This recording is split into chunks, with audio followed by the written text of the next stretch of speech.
Lemon சேமியா செய்யறதுக்கு அடுப்புல ஒரு பாத்திரம் வச்சுக்கலாங்க. இப்போ அடுப்பு லோ ஃப்ளேம்ல தான் இருக்கு. இப்போ நம்ம 1 லிட்டர் தண்ணி இந்த பாத்திரத்துல விட்டுக்கலாம். பாருங்க, அடுப்பு ஹை ஃப்ளேம்ல தான் இருக்கு. தண்ணி நல்லா கொதிச்சிருச்சு. நம்ம 1 டீஸ்பூன் உப்பு சேர்த்திக்கலாம். இந்த கொதிச்சிட்டு இருக்கிற தண்ணியில 1/2 டீஸ்பூன் மஞ்சள் பவுடர் சேர்த்திக்கலாங்க. பாருங்க, இப்போ தண்ணி நல்லா கொதிச்சிருச்சு. இப்போ உப்பு மஞ்சத்தூள் எல்லாம் கரைஞ்சிருச்சு. இப்போ இதுல நம்ம 1 கப் சேமியா சேர்த்திக்கலாங்க. அடுப்பு ஹை ஃப்ளேம்ல வச்சு நம்ம ஒரு 3 நிமிஷத்துக்கு வேக வச்சுக்கலாங்க. அதிகமாகவும் வெந்துடக்கூடாது. பாருங்க, 3 நிமிஷம் நம்ம நல்லா 2 கொதி விட்டாச்சு. பாருங்க, சேமியா கரெக்டா குக் ஆயிடுச்சு. இப்போ நம்ம அடுப்பு ஆஃப் பண்ணிட்டு இப்போ நம்ம தண்ணி வடிச்சுக்கலாங்க. வெந்தது போக மீதி எக்ஸஸா இருக்கிற தண்ணியை நம்ம வடிச்சுக்கலாம்.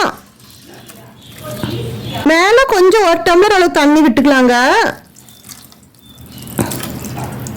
இப்போ இது இப்படியே வச்சிடலாம். இது நல்லா கம்ப்ளீட்டா ஆறணும். லெமன் சேமியா செய்யறதுக்கு அடுப்புல ஒரு கடாய் வச்சுக்கலாங்க. இப்போ அடுப்பு லோ ஃப்ளேம்ல தான் இருக்கு. நம்ம 2 டேபிள் ஸ்பூன் எண்ணெய் விட்டுக்கலாம். பாருங்க, எண்ணெய் சூடாயிருச்சு. இப்போ நம்ம 1 டீஸ்பூன் கடுகு சேர்த்திக்கலாம். கடுகு பொரிஞ்சு வரும்போது 1 டீஸ்பூன் கடலைப்பருப்பு சேர்த்திக்கலாம். 1 டீஸ்பூன் வெல்லம் உடைச்ச உளுத்தம் பருப்பு தாளிக்கிற பருப்பு, 1/2 டீஸ்பூன் சீரகம் சேர்த்திக்கலாங்க. அடுத்ததான் நம்ம தாளிக்கிறதுக்கு 10-15 முந்திரி சேர்த்திக்கலாங்க. இந்த லெமன் சேமியா நம்ம லஞ்ச் பாக்ஸ் ரெசிபியா கூட கொடுத்து விடலாம்.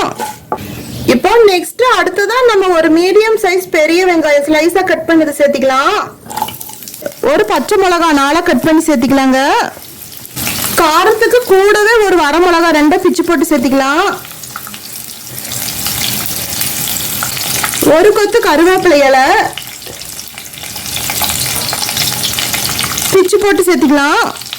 இப்போ எல்லாமே அடுப்பு ஸ்லோ ஃப்ளேம்ல வச்சு நல்லா வதக்கிக்கலாங்க. இந்த வெங்காயத்தோட பச்சை வாசனை போய் நல்லா எண்ணெய் பிரிஞ்சு வரணும். அந்த வரைக்கும் நம்ம லஞ்ச் பாக்ஸ் ரெசிபியா கொடுத்து விடுறோம் அப்படின்னா இந்த வெங்காயம் மட்டும் நம்ம ஸ்கிப் பண்ணிக்கலாம். வெங்காயம் மட்டும் தவிர்த்துட்டு மற்றது எல்லாம் சேர்த்து நம்ம செஞ்சுக்கணும். பாருங்க, அடுப்பு ஸ்லோ ஃப்ளேம்ல வச்சு எல்லாமே நம்ம வதக்கிட்டோம். இப்போ பெரிய வெங்காயம் நல்லா கோல்டன் ப்ரௌனா வந்துருச்சு. இப்போ எண்ணெய் பிரிஞ்சு வந்துட்டு இருக்கு.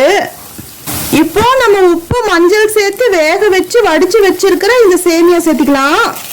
இப்போ நம்ம சேமியா சேர்த்துட்டோம். வேக வைக்கும் போது சேர்த்துன உப்பு கண்டிப்பா பத்தாதுங்க. இப்போ நம்ம கொஞ்சம் சேர்த்துக்கணும். 1/2 டீஸ்பூன் அளவுக்கு எடுத்து பரவல தூவி விட்டுக்கலாம். அடுத்ததா பொடியா நறுக்கின கொத்தமல்லி இலை சேர்த்துக்கலாம். நல்லா மிக்ஸ் பண்ணி விட்டுக்கலாங்க.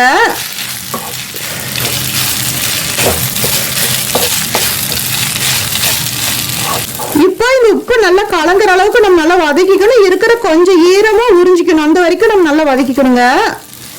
சேமியா உடஞ்சிடாம பக்குவமா நம்ம மிக்ஸ் பண்ணணும்.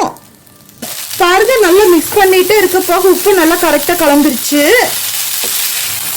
இப்ப இருந்த ஈரமும் வத்திருச்சுன்னா நம்ம இப்ப இந்த ஸ்டேஜ்ல அடுப்பு ஆஃப் பண்ணிடலாம். பாருங்க, நம்ம அடுப்பு ஆஃப் பண்ணிட்டோம். இப்ப அரை மூடி எலுமிச்சம்பழம் எடுத்து ஒரு 4 டிராப்ஸ் அளவுக்கு பிழிஞ்சுக்கலாம். எலுமிச்சம்பழம் பிழிஞ்சதுக்கு அப்புறம் நல்லா மிக்ஸ் பண்ணி விட்டுறலாங்க. பாருங்க, நல்லா மிக்ஸ் பண்ணி விட்டுட்டோம். இப்ப சூடா இருக்கு. இப்ப நம்ம மூடி போட்டு மூடியெல்லாம் 1 நிமிஷத்துக்கு மட்டும் நம்ம மூடி போட்டு வச்சிடலாங்க. அதுக்கப்புறம் எடுத்து நம்ம ஓபன் பண்ணி பரிமாறிக்கலாம். ஸ்டவ் ஆஃப் பண்ணிட்டு அதுக்கப்புறம் தான் நம்ம எலுமிச்சம்பழம் பிழியணும். 1 நிமிஷம் ஆயிடுச்சு. இப்போ நம்ம மூடி ஓப்பன் பண்ணிக்கலாம். பாருங்க, சூப்பராக டேஸ்ட்டாக நம்ம டிஃப்ரெண்ட்டாக லெமன் சேமியா சீக்கிரமே செஞ்சிட்டோம். பாருங்க, நம்ம லெமன் சேமியா சூப்பராக சீக்கிரமாக நம்ம டிஃப்ரெண்ட்டாக செஞ்சிட்டோம். நம்ம சேனல் பிடிச்சிருந்தா லைக் பண்ணுங்க, கமெண்ட் பண்ணுங்க, ஷேர் பண்ணுங்க, சப்ஸ்கிரைப் பண்ணுங்க. அப்படியே பக்கத்தில் இருக்கிற பெல் ஐக்கனை மறக்காம கிளிக் பண்ணுங்க. தேங்க்யூ.